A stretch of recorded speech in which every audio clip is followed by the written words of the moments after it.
Hi friends, మీకు తెలుసా రైలు పట్టాలను ఎలా తయారు చేస్తారో, అసలు వాటిని తయారు చేశాక ఎలా అమరుస్తారు? అంతేకాదు కొన్ని చోట్ల అండర్ గ్రౌండ్ రైల్వే ట్రాకుల్ని కూడా ఏర్పాటు చేస్తూ ఉంటారు. మరి అంత ఇరుకు లాంటి ప్రదేశంలో ట్రాక్స్ని ఎలా ఏర్పాటు చేస్తారు? పట్టాలు మాత్రమే కాదు, రైల్వే కూపీలు, రైల్వే ఇంజన్, ఇంకా రైల్వే చక్రాలను ఎలా తయారు చేస్తారో ఇప్పుడు మీకు చూపించబోతున్నాం. మరి ఇంకెందుకు ఆలస్యం, let's start our today's episode. ఇప్పుడు మనం చూడాల్సిన వాటిలో మొట్టమొదటిది రైల్వే ట్రాకింగ్ మేకింగ్ ప్రాసెస్. మన భారతీయ రైల్వేకు ప్రపంచవ్యాప్తంగా గుర్తింపు ఉంది. మన దేశంలో మొదటిసారిగా అంటే 1853లో రైల్వేల్ని ప్రవేశపెట్టారు. 1947లో మన దేశానికి స్వాతంత్రం వచ్చే నాటికి దేశంలో మొత్తం 42 రైల్వే సంస్థలు ఏర్పాటు చేస్తూ ఉన్నాయి. 1951లో వాటన్నిటినీ కలుపుకుని భారత రైల్వే ప్రపంచంలోనే అతిపెద్ద రైల్వే సంస్థల్లో ఒకటిగా నిలిచింది. ప్రస్తుతం మన దేశంలో దూర ప్రాంతాలకు వెళ్లే రైళ్లతో పాటు లోకల్లో తిరిగే ఎంఎంటీసీలు, మెట్రోస్ కూడా నడుస్తూ ఉన్నాయి. ప్రస్తుతం దేశ నలుమూలల రైళ్లు తిరుగుతూ ఉన్నాయి. అంతేకాదు భారతీయ రైల్వేలు ప్రపంచంలోనే అత్యంత రద్దీ కలిగిన రైలు మార్గాల్లో ఒకటి కూడా. మన దేశంలో నడిచిన మొట్టమొదటి రైలు ఏంటో మీకు తెలుసా? అది 1837లో రెడ్ హిల్స్ నుంచి చింతప్రేటు వంతెన వరకు నడిచిన రైలు. దీన్ని రెడ్ హిల్ రైల్వే అని పిలుస్తారు. ఆ తర్వాత వస్తువుల్ని రవాణా చేసేందుకు ఒక్కొక్క లైను ఏర్పడింది. ముఖ్యంగా ఒక్కప్పటి సిటీస్ అయిన ముంబై, కోల్కతా, మద్రాస్ వంటి ప్రాంతాలకు చేరేందుకు వీలుగా ఈ రైల్వే లైన్లను ఏర్పాటు చేశారు. అయితే అప్పట్లో రైల్వే ట్రాక్స్, ఇంజన్స్ని తయారు చేసేందుకు బ్రిటిషర్స్ హస్తం ఎక్కువగా ఉండేది. మనకి స్వాతంత్రం వచ్చిన తర్వాత రైల్వే ఇంజన్లు మన దేశంలోనే తయారవడం మొదలయ్యింది. ఇక రైల్వే ట్రాక్స్ విషయానికి వస్తే దేశవ్యాప్తంగా స్వాతంత్రం రావడానికి ముందు 50,000 కిలోమీటర్ల రైల్వే లైన్ ఉంటే, ఇండిపెండెన్స్ వచ్చిన తర్వాత దాదాపు 18,000 కిలోమీటర్ల ట్రాక్ను మన ఇండియన్ రైల్వే ఏర్పాటు చేసింది. ఈ ట్రాక్స్ని ఇనుముతో తయారు చేస్తారు. ఇవి వర్షానికి తడుస్తాయి, ఎండకు ఎండుతాయి, అయినా ఎప్పుడు ఇవి తుప్పుపట్టవు. అందుకే రైల్వే వ్యవస్థలో పట్టాలది కీలక పాత్ర అని చెప్పాలి. ట్రాక్ బలంగా ఉంటేనే కదా వేగంగా రైలు వెళ్లేది. అందుకే ఎటువంటి తుప్పు పట్టకుండా వీటిని స్పెషల్గా తయారు చేస్తారు. ఆ స్పెషలే ఉక్కు. దీన్ని మాంగనీస్ స్టీల్ అని కూడా పిలుస్తారు. మన దేశంలో ఏ కంపెనీ పడితే ఆ కంపెనీ రైల్వే పట్టాల్ని తయారు చేయదు. గవర్నమెంట్ కాంట్రాక్ట్ తీసుకుని కొన్ని కంపెనీలు మాత్రమే ఈ ట్రాక్స్ తయారు చేస్తాయి. అవి Hindustan engineering and industries limited, Jindal steel and power limited, ఓట్స్ భారత్ వేగాన్ కంపెనీస్. ఎప్పటికప్పుడు ఈ కంపెనీస్ ట్రాక్స్ని తయారు చేసి ప్రభుత్వానికి అందిస్తాయి. అయితే గతంలో ఈ ట్రాక్స్ నిర్మించేందుకు ఆయన్ని ఎక్కువగా ఉపయోగించేవారు.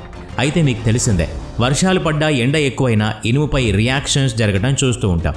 దీనివల్ల ట్రాక్పై తుప్పుపడుతుంది. దీంతో ఆ ట్రాక్స్పై రైళ్లు నడుస్తూ ఉన్నప్పుడు పైకి కిందికి కదలటం వల్ల ట్రాక్స్ వీక్ అవుతాయి. ఇలాంటి సమయాల్లోనే ట్రైన్ యాక్సిడెంట్స్ జరిగే ఛాన్స్ ఎక్కువగా ఉంటుంది. అందుకే ఈ ఐరన్ ఆక్సైడ్ ఏర్పడకుండా ఉండేందుకు కార్బన్, మాంగనీస్ కలిపి పట్టాలని తయారు చేస్తారు ఇంజనీర్స్. దీనివల్ల ఎక్కువ కాలం ట్రాక్ పాడవకుండా ఉంటుంది. అలాగే రైలు ప్రమాదాల్ని నివారిస్తారు. 0.8% కార్బన్, 12% మాంగనీస్ ఈ ఉక్కులో ఉంటుంది. రైల్వే ట్రాక్ నిర్మాణంలో ఈ లోహాలు ఉండటం వల్ల పట్టాలపై ఐరన్ ఆక్సైడ్ ఏర్పడదు. అంటే మనం ఉపయోగించే సాధారణ ఇనుముతో పట్టాలని తయారు చేసామనుకోండి, వాటికి తుప్పు పడుతుంది. దానివల్ల ట్రాక్స్ వీక్ అయి ట్రైన్ యాక్సిడెంట్స్ జరిగే ఛాన్స్ ఉంటుంది. అందుకే ఐరన్ ఆక్సైడ్ ఏర్పడకుండా ఉండేందుకు కార్బన్, మాంగనీస్ని కూడా దానిలో కలుపుతారు. దీనివల్ల ఎక్కువ కాలం ట్రాక్ పాడవకుండా ఉంటుంది. రైలు ప్రమాదాలని అవి నివారిస్తాయి. ముందుగా ఈ ట్రాక్స్ తయారు చేసేందుకు ఫ్యాక్టరీస్కి స్టీల్ మెటీరియల్ చేరుకుంటుంది. ఈ మెటీరియల్ అంతటినీ ఒక పెద్ద మంటలో వేసి మండిస్తారు. ఆ తర్వాత ఇది మెటీరియల్ అంతా బాగా కాలి కావాల్సిన ఆకారంలో బయటకు వస్తుంది. అంటే ట్రాక్స్ ఒక రోలర్ మెషిన్ నుంచి బయటకు వస్తాయి. ఇలా వచ్చిన ట్రాక్స్ ఆ తర్వాత అక్కడ ఉండే ఎన్నో మెషిన్లలోకి వెళ్ళి బయటకు వస్తాయి. ఇవన్నీ కూడా ఆ ట్రాక్ని మరింత స్ట్రాంగ్గా చేస్తాయి. ఈ చివర్లో ఉన్న మెషిన్లలో ఒకటి ఈ మండుతున్న ట్రాక్ని చల్లారిస్తే మరొకటి దాన్ని కావాల్సిన డిజైన్లోకి మారుస్తుంది. మరో మెషిన్ మనకు ఎంత పొడవు కావాలో అంత పొడవులో దాన్ని కట్ చేస్తుంది. ఇలా ట్రాక్స్ అన్నిటినీ సిద్ధం చేసి ఒక చోట ఉంచుతారు. ఆ తర్వాత అక్కడ నుంచి వాటిని ఎక్కడైతే రైల్వే లైన్లు అవసరం అవుతాయో అక్కడికి తీసుకెళ్తారు. ఆ తర్వాత ఈ పట్టాలకు నట్లు, బోల్ట్లు పెట్టి సిద్ధంగా ఉంచుతారు.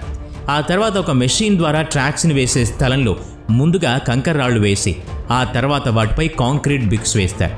ఈ బ్రిక్స్ను రాళ్లపై సమాంతరంగా వేయడమే కాదు, ఈ బ్రిక్స్ అన్నిటి మధ్య ఖచ్చితమైన సమాన దూరం ఉండేటట్టు చూసి వీటిని వేస్తారు. ఆ తర్వాత వీటిపై పట్టాలు వేసి వాటి నట్లు, బోల్ట్లు బిగించుకుంటూ వెళ్తారు. ఆ తర్వాత కొన్ని రోజుల పాటు వాటిపై టెస్టింగ్ ట్రైన్స్ నడుస్తాయి. ఆ తర్వాతే వాటిపై అసలైన రాళ్లు ప్రయాణిస్తాయి. ఇక రెండోది రైల్వే బాక్సుల తయారీ. వీటినే మనం బోగీలు అంటాం. ఇవన్నీ ఎక్కువగా స్టీల్ చీజ్తో తయారవుతాయి. ఫ్యాక్టరీలో ముందుగా పెద్ద పెద్ద షీట్స్ తయారు చేస్తారు. ఆ తర్వాత వాటిని కటింగ్ మెషిన్ ద్వారా కట్ చేస్తారు. ఇలా అన్ని షీట్స్ని కావాల్సిన విధంగా కట్ చేసి ఒక ఆర్డర్లో పెడతారు. మనం కోచ్ని చూసినప్పుడు 4 వైపులా 4 రకాలుగా ఉంటుంది కదా.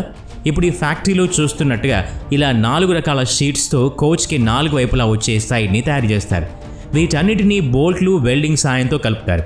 ఇలా 4 వైపులు కోచ్ రెడీ అయిన తర్వాత అది వేరే సెక్షన్కి మారుతుంది. అక్కడ దీనికి అందమైన రంగులు వేస్తారు. అది ఆరేంత వరకు ప్యాక్ చేసి ఉంచుతారు. ఆ తర్వాత స్ప్రింగ్లు, చోకుడ్ బ్రేక్లు, చక్రాలు వంటివన్నీ విడివిడిగా తయారు చేసి వాటిని కోచ్ కింద జాగ్రత్తగా అమరుస్తారు. ఇప్పటి వరకు మనం కోచ్ బయట భాగాన్ని ఎలా తయారు చేస్తారో మాత్రమే చూసాం. ఇప్పుడు లోపల అంటే ఇంటీరియర్ డిజైన్ ఎలా తయారు చేస్తారో చూద్దాం. కోచ్లో ఇంటీరియర్ డిజైన్ అంటే seats, toilets, handles, fans, lights, rods అన్నీ వస్తాయి. వీటన్నిటినీ తయారు చేసి వాటిని ఈ కోచ్ లోపల అమరుస్తారు. ఇలా పూర్తిగా inside out side coach ready అయ్యాక అది టెస్టింగ్కి వెళ్తుంది. ఎన్నో పరీక్షల తర్వాత ఇది పట్టాలపైకి వస్తుంది. ఈ పరీక్షలన్నీ ఒక ఫ్యాక్టరీలో నిత్యం జరుగుతూనే ఉంటాయి. ఇది మన ట్రైన్ కోచ్ స్టోరీ. ఇక మూడవది under ground railway track process. మీకు తెలుసా మన భూమి కింద రైల్వే ట్రాక్స్ని ఎలా వేస్తారు? కర్వ్స్ ఉన్న చోట్ల వాటిని ఎలా అమరుస్తారు? అయితే పదండి అండర్ గ్రౌండ్లో ట్రాక్స్ ఎలా వేస్తారో చూద్దాం. ఈ రోజుల్లో ఏ దేశంలో చూసినా అండర్ గ్రౌండ్ రైల్వే ట్రాక్స్ ఎక్కువగా కనిపిస్తున్నాయి. హాంకాంగ్, తైవాన్, జపాన్, థాయిలాండ్ వంటి దేశాల్లో ఇవి ఎక్కువగా కనిపిస్తాయి. మన భారతదేశంలో కూడా అండర్ గ్రౌండ్ రైల్వే ట్రాక్స్ ఉన్నాయి.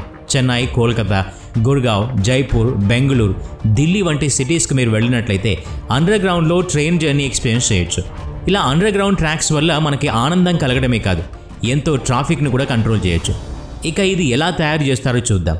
అండర్ గ్రౌండ్లో రైల్వే లైన్ వేయాలంటే రోడ్డుపై వెళ్లే వారిని ఆపాల్సిన పని లేదు. ఎవరి పని వాళ్లదే. టన్నల్ బోరింగ్ మెషిన్ ద్వారా భూమి లోపల సొరంగాన్ని చేస్తారు.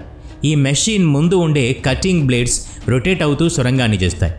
ఇక్కడ ఇంకొక ఇంట్రెస్టింగ్ విషయం ఏంటంటే ఈ మెషిన్ ఎంతటి రాళ్ల మట్టినైనా ఇట్టే పడగొట్టగలదు. పైగా వాటన్నిటినీ తన మెషిన్లోకి ఎక్కించుకుంటూ ముందుకు వెళ్ళిపోతుంది.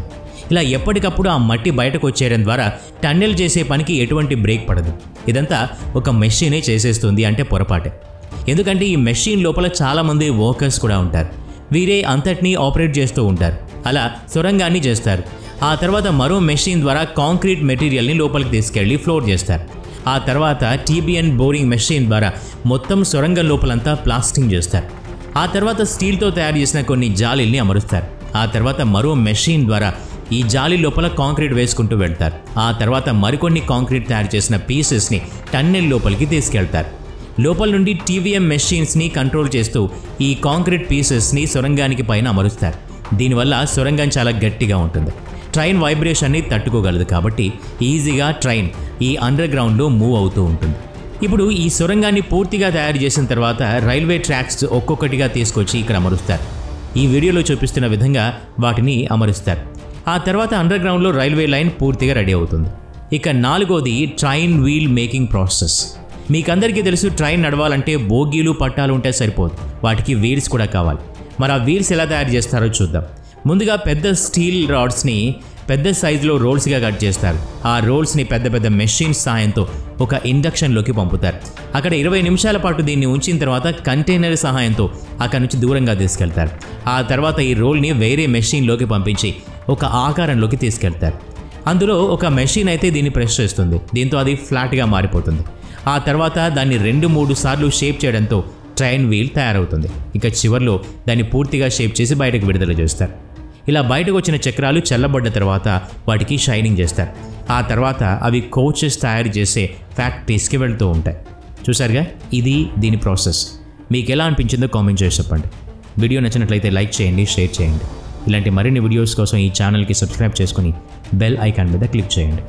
నెక్స్ట్ వీడియోలో మళ్ళీ కలుద్దాం. Thanks for watching.